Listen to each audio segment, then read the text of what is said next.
24 de setembro de 1973, a Guiné-Bissau torna-se independente.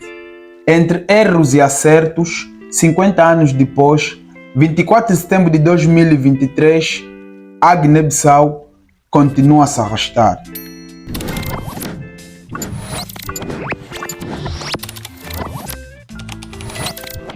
No domingo passado, no caso dia 24 de setembro, a Guiné-Bissau completou 50 anos de independência. Hoje, vou falar para vocês aquilo que tem sido o trajeto político da Guiné-Bissau. Guiné-Bissau torna-se independente em 1973, no caso dia 24 de setembro. A Guiné-Bissau encontra-se na costa norte da África, no caso na costa ocidental. Tem aproximadamente 2 milhões de habitantes. A Guiné-Bissau é tida essencialmente como um dos países mais pobres do mundo e tem também um dos PIBs mais baixos do mundo. Politicamente falando, a Guiné-Bissau é considerada um país falhado. Como vocês sabem, a trajetória política da Guiné-Bissau tem sido envolta de muita polêmica, acima de tudo, muito sangue.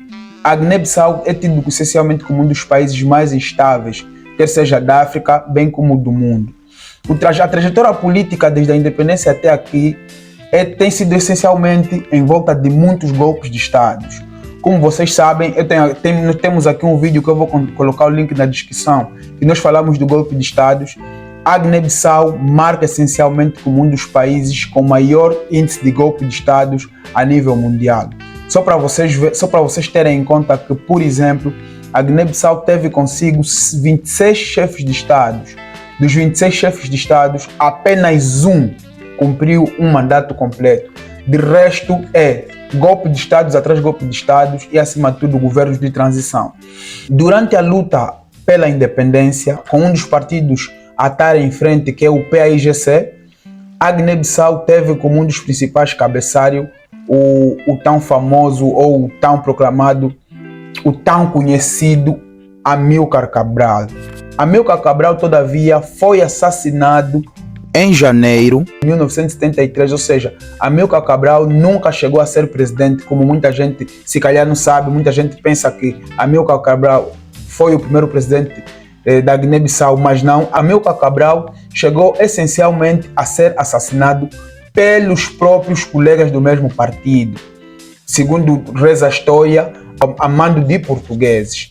Todavia, em 1973, após a independência, quem vai à presidência da República é o seu irmão, o Lucas Cabral, que ficou na presidência até 1980, mas que, por sua vez, em 1980, foi deposto por via de golpe de Estado pelo João Bernardo, mais conhecido por Nino Vieira.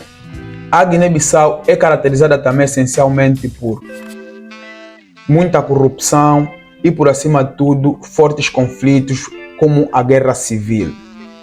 Historicamente falando também, deixa dizer aqui que durante muitos anos Guiné-Bissau chegou a ser uma preocupação enorme pela comunidade internacional, porque essencialmente a Guiné-Bissau durante muitos anos foi também tida como uma das principais rotas de ligação do tráfico, ou seja, a nível do tráfico de drogas que saía da Colômbia e dos outros pontos do mundo, passava essencialmente na Guiné-Bissau, e porque é tido como um dos países com muita corrupção, a Guiné-Bissau, por sua vez, tinha como um dos pontos, uma das rotas do tráfico institucionalizadas, ou seja, grupos militares como o Estado, o governo, sabiam essencialmente do que se passava.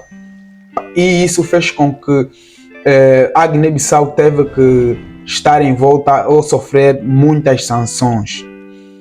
Todavia, entre os chefes de Estados, bem como entre outras lideranças políticas, existe em si uma desconfiança enorme, porque a Guiné-Bissau não para de existir golpe de Estado. Só vocês verem, por exemplo, que o presidente João Bernardo, mais conhecido por Nino Vieira, tornou-se presidente por 3 vezes, e no seu último mandato, que foi de 2005 a 2009, foi assassinado na sua própria residência. com um sistema político semipresidencialista, a Guiné-Bissau é dos poucos países a nível mundial que, por membros do seu próprio partido, existe traição. E isso tem feito com que, essencialmente, politicamente, o país não avança. Como vocês sabem, aliás, eu já havia dito aqui que os países que sofrem muitos golpes de Estado são países infelizmente isolados e, acima de tudo, países que vivem em volta de sanções. Todavia, os últimos 7 anos, a Guiné-Bissau vem procurando ter estabilidade, que seja política, bem como estabilidade econômica.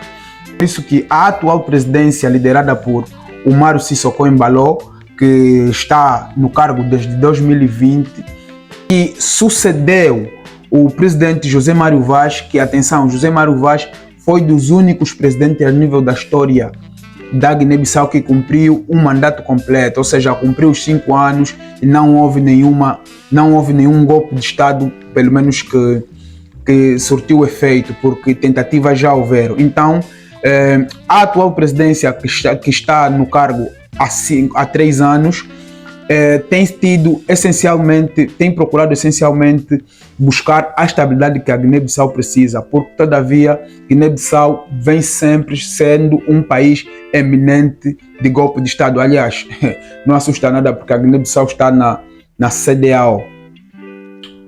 Para quem não sabe, também é necessário aqui caracterizar que Guiné-Bissau é um país de língua oficial portuguesa e, todavia, é, acima de tudo, dos primeiros países de colônias portuguesas a se tornarem independentes. 50 anos depois, Guiné-Bissau, infelizmente, é tido como dos países da CPLP com maior índice de instabilidade. É, acima de tudo, um dos países que ainda se encontra com guerra civil. A parte, talvez, de Moçambique, que existem umas regiões que ainda enfrentam ataques terroristas, bem como guerra civil, mas a Guiné-Bissau é dos países que enfrenta o maior índice de instabilidade.